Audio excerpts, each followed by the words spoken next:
कांग्रेस के वरिष्ठ नेता मल्लिकार्जुन खड़गे और शशि थरूर ने पार्टी अध्यक्ष पद के लिए नामांकन दाखिल कर दिया है। दोनों नेताओं ने कांग्रेस मुख्यालय पहुंचकर नामांकन दाखिल किया। खड़गे का अध्यक्ष बनना तय माना जा रहा है। खड़गे के साथ पार्टी के 30 बड़े नेता मौजूद रहे, जबकि शशि थरूर अलग थलग दिखे। मध्य प्रदेश के पूर्व मुख्यमंत्री कमलनाथ ने कहा कि वो कांग्रेस के राष्ट्रीय अध्यक्ष चुनाव में मल्लिकार्जुन खड़गे को वोट देंगे। मल्लिकार्जुन खड़गे वरिष्ठ हैं, दक्षिण भारत को भी प्रतिनिधित्व मिलना चाहिए। कमलनाथ ने कहा कि दिग्विजय सिंह को मध्य प्रदेश के बारे में अच्छी जानकारी। कांग्रेस अध्यक्ष के लिए चुनाव में दावेदारों पर नेता प्रतिपक्ष गोविंद सिंह ने कहा है कि कांग्रेस में कई उम्मीदवार हैं, चुनाव होगा तो स्पष्ट हो जाएगा। साथ ही उन्होंने बीजेपी पर तानाशाही करने का आरोप भी लगाया। उन्होंने कहा कि जो सांप्रदायिक संगठन है देश में आतंकवाद फैलाते हैं, चाहे मुस्लिम संगठन हो चाहे हिंदू संगठन हो, उन पर कार्रवाई होनी चाहिए। वो उनका स्वागत करता हूं। ऊर्जा मंत्री प्रद्युम्न सिंह तोमर ने कहा कि मध्य प्रदेश में बिजली की कोई कमी नहीं है। मांग के मुताबिक बिजली की आपूर्ति की जा रही है, किसी भी क्षेत्र में कटौती नहीं हो रही है। तोमर ने कहा कि प्रदेश सरकार बिजली उपभोक्ताओं, किसानों और अन्य क्षेत्रों के उपभोक्ताओं को 21,000 करोड़ की सब्सिडी देती है। कल यानी 1 अक्टूबर को मध्य प्रदेश बीजेपी की बड़ी बैठक रातापानी सेंचुरी में होगी। इसमें संगठनात्मक चर्चाओं के साथ पार्टी के कार्यक्रमों, बूथ की मजबूती, नेताओं के प्रवास के साथ आदिवासी संगठनों के बीच पैठ बनाने पर बात होगी। बैठक में पार्टी के राष्ट्रीय संगठन महामंत्री BL संतोष, राष्ट्रीय सह संगठन महामंत्री शिव प्रकाश, CM शिवराज समेत अन्य पदाधिकारी मौजूद रहेंगे। बैठक में चुनिंदा सीनियर मंत्रियों को भी बुलाया गया है। बैठक के लिए सेंचुरी में फॉरेस्ट का गेस्ट हाउस देखा गया है। इसके अलावा भी विकल्प देखे गए। पहले ये बैठक भोपाल में ही रखने की बात थी, लेकिन अब इसे रातापानी में रखा जा रहा है। मध्य प्रदेश के राष्ट्रीय पदाधिकारी और केंद्र सरकार के मंत्री भी बैठक में शामिल हो सकते हैं। ग्वालियर में पूर्व MLA राजेंद्र भारती की गिरफ्तारी के मामले में हाईकोर्ट की ग्वालियर बेंच ने शासन को नोटिस जारी कर 4 हफ्ते में जवाब मांगा है। बता दें कि एट्रोसिटीज एक्ट में राजेंद्र भारती की गिरफ्तारी हुई थी। इसके चलते उन्हें 7 दिन तक जेल में रहना पड़ा था। 11 अक्टूबर तक बिशप PCC जेल में ही रहेगा। बिशप की जमानत अर्जी पर जबलपुर हाईकोर्ट में सुनवाई हुई। EOW ने जमानत का विरोध करते हुए बिशप की जांच में रोज नए खुलासों की दलील दी। EOW ने केस डायरी पेश करने हाईकोर्ट से समय मांगा है और अब मामले की अगली सुनवाई 11 अक्टूबर को होगी।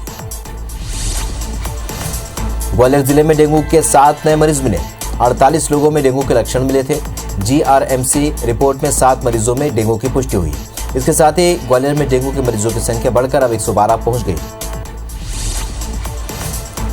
मध्य प्रदेश के 26 जिलों में लंपी वायरस का प्रकोप देखने को मिल रहा है। मध्य प्रदेश में करीब 12,000 पशु लंपी वायरस की चपेट में हैं। लंपी के केस बढ़ने से वन्य क्षेत्रों में भी संक्रमण का खतरा है। इससे निपटने मध्य प्रदेश सरकार ने वैक्सीन के 14 लाख डोज मांगे हैं।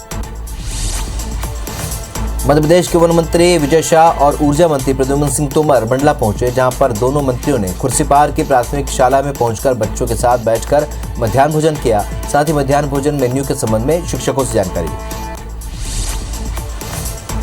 जबलपुर हाईकोर्ट ने जमीन का कब्जा दिए बिना लीज रेंट वसूलने के आरोप में कटनी नगर निगम कमिश्नर को तलब किया है। हाईकोर्ट ने 13 अक्टूबर को हाजिर होकर जवाब देने का आदेश दिया। बता दें कि हाईकोर्ट के निर्देश के बावजूद कमिश्नर ने याचिकाकर्ताओं की सुनवाई नहीं की।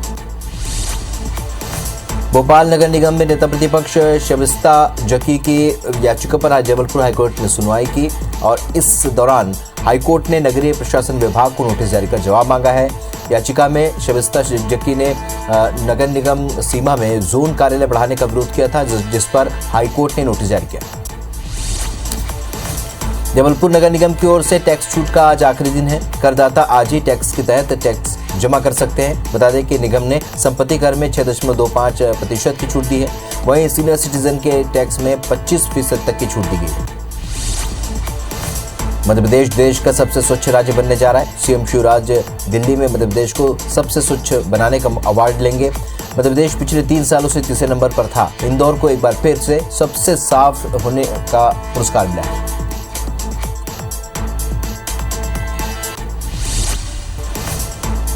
पन्ना की कृष्णा कल्याणपुरी पट्टी उथली खदान में एक ही दिन में 10 हीरे मिले हैं, जिसकी कीमत 70 लाख रुपए से भी ज्यादा है। सभी हीरे कार्यालय में जमा कर दिए गए हैं। इसे 18 अक्टूबर से शुरू होने वाली नीलामी में रखा जाएगा। आजादी का अमृत महोत्सव के अंतर्गत 75 दिनों तक निःशुल्क कोविड टीकाकरण महाअभियान चलाया गया। इंदौर में लोगों की हिस्सेदारी कम रही। टीकाकरण अधिकारी का कहना है कि 30 सितंबर तक यानी कि सिर्फ आज ही बूस्टर डोज भी फ्री लग सकते हैं और 1 अक्टूबर से प्रिकॉशन डोज लगवाने पर शुल्क देना होगा। 3 साल से अटके एमपीपीएससी के परिणाम जल्द जारी होंगे। सामान्य प्रशासन विभाग ने एमपीपीएससी को 87% के हिसाब से रिजल्ट जारी करने के निर्देश दिए हैं। पहली सूची 87% की होगी, जिसके हिसाब से भर्तियां होंगी। दूसरी सूची प्रोविजनल होगी और 26% की होगी, जिसमें 13% सामान्य और 13% ओबीसी वर्ग के अभ्यर्थी होंगे। मुंबई वाराणसी एक्सप्रेस में सफर कर रहे एक यात्री ने ट्रेन में शराब पीकर जमकर हंगामा किया, जिससे ट्रेन यात्रियों को काफी परेशानी हुई। वहीं ट्रेन में सफर कर पुलिस ने शराबी को समझाने की कोशिश की तो उसने पुलिस कर्मियों पर भी हमला कर दिया। इसकी सूचना जीआरपी पुलिस को दी गई, जिन्होंने आरोपी को गिरफ्तार कर लिया।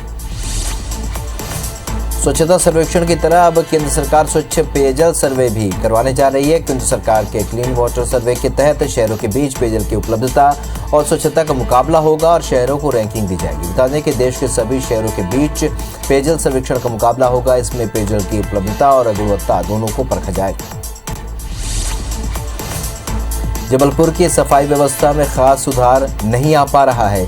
घरों से कचरा उठाने के लिए शुरू की गई डोर टू डोर कचरा कलेक्शन योजना कचरा हो गई है और आलम यह है कि स्वच्छ शहरों की रैंकिंग में जबलपुर पिछले 3 सालों में टॉप 10 की सूची में जगह नहीं बना पाया है। बता दें कि साल 2021 में केंद्र सरकार ने देश के 10 शहरों में पेयजल सर्वेक्षण पायलट प्रोजेक्ट के रूप में करवाया था। ग्वालियर के मुरार थाना क्षेत्र में महिला और उसका 1.5 महीने का बेटा आग की चपेट में आने से 90% तक झुलस गया। घायल महिला का आरोप है कि पति और सास ने इस घटना को अंजाम दिया, जिसके आधार पर उसके पति और सास पर हत्या के प्रयास का मामला दर्ज किया गया है। साथ ही उसकी सास को भी गिरफ्तार कर लिया गया है, जबकि पति की तलाश जारी है। ग्वालियर में प्रधानमंत्री आवास योजना के नाम पर मकान और नौकरी दिलवाने वाले आरोपी को गिरफ्तार कर लिया गया है। आरोपी 12 से भी ज्यादा लोगों से 50 लाख रुपए की ठगी कर चुका है। वहीं पुलिस आरोपी से पूछताछ कर और भी जानकारी जुटाने में लगी है। ग्वालियर लोकायुक्त की टीम ने भिंड में विद्युत विभाग के जूनियर इंजीनियर को रिश्वत लेते धर दबोचा। उसने अस्पताल के मैनेजर से 2.5 लाख रुपए की मांग की थी और पैसे नहीं देने पर चोरी के मामले में फंसाने की धमकी दी थी। मैनेजर की शिकायत पर लोकायुक्त ने कार्रवाई की।